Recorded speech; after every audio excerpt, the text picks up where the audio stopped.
Did you know you can use a 3D workflow to create 2D illustrations? In this 3-part series, I'll walk you through my creation process from start to finish. We'll cover topics like blocking out and assembling the scene, texturing in Substance Painter, and adding extra details in Photoshop. And if you're interested, you can download all the project files for free from my Gumroad page. Alright, let's start by blocking out a rough sketch. I added a plane to the scene, subdivided the mesh, and added a few extra loop cuts to have more geometry to work with. Then, using proportional editing, I shaped a basic mound. Next, add a camera to your scene. This will help you visualize your final composition early on. After that, use a simple cube to quickly block out the main elements of your scene. It doesn't have to be perfect. The goal is just to get your idea down as fast as possible.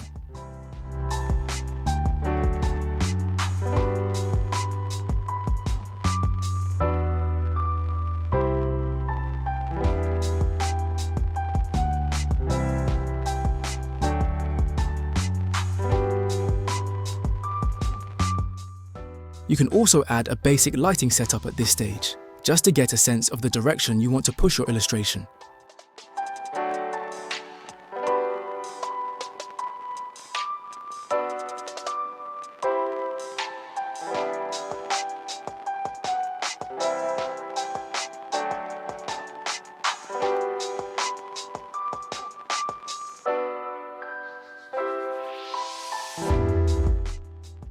Here, I started adding some simple colors to the meshes to make it easier to visualize the scene. I also used proportional editing again to quickly add some height variations to the underwater plane.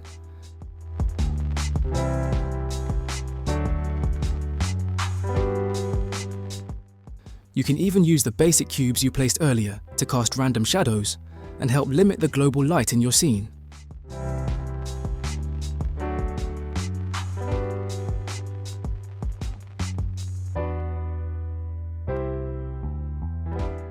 To help me visualize the final look a bit more, I used a procedural setup for the materials used on the base elements. I go into greater detail on how to create this type of material in one of my previous videos. Now, add a bevel modifier to the cube and start shaping it into a more organic looking rock. You can also use beveling methods directly in edit mode to quickly add some surface damage and irregularities.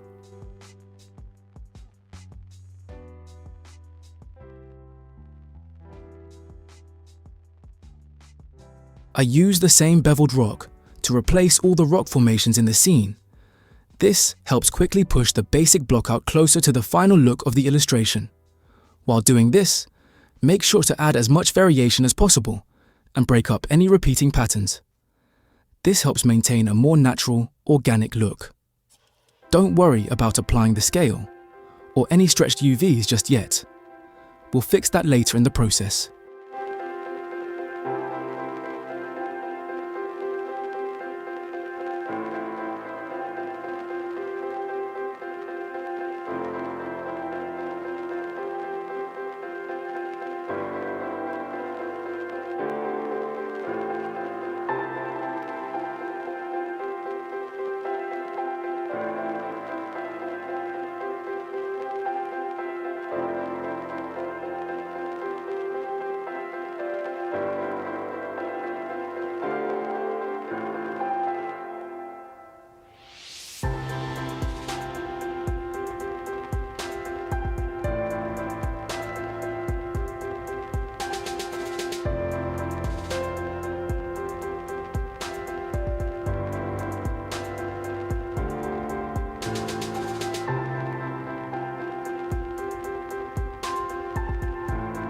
I quickly modeled a basic sword to create a focal point for the illustration.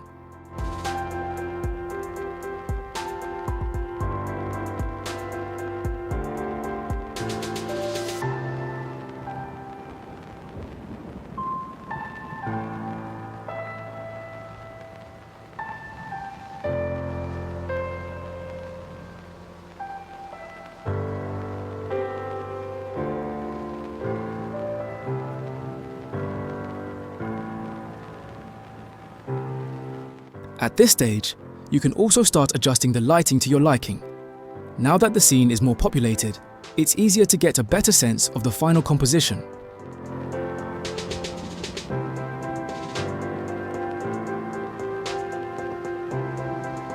Next, I added a new cube and created a new material for it. I removed the principled BSDF shader and replaced it with a principled volume shader, plugging it into the volume input of the material output. This allows us to add fog to the scene, reduce the density to a low value, and adjust the anisotropy to control how the light interacts with the fog. If you want the fog to contribute to the lighting, you can also tweak the emission color and strength settings.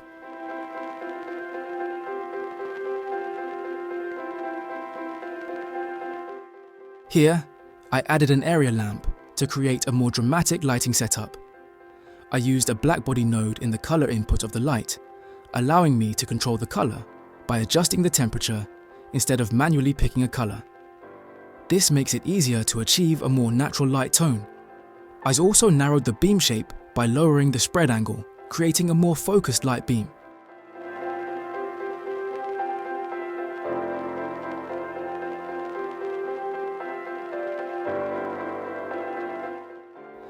To refine the light shape even further, I added a few planes outside of the camera view to block the light from hitting areas of the scene where I didn't want it.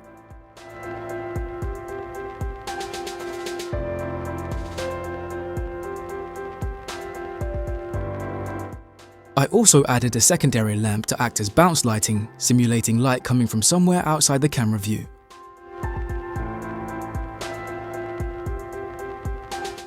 And that wraps up the blocking out and scene building part of this 3-part series.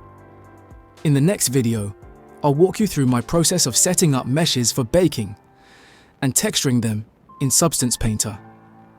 If you have any questions about this part, feel free to drop them in the comments below.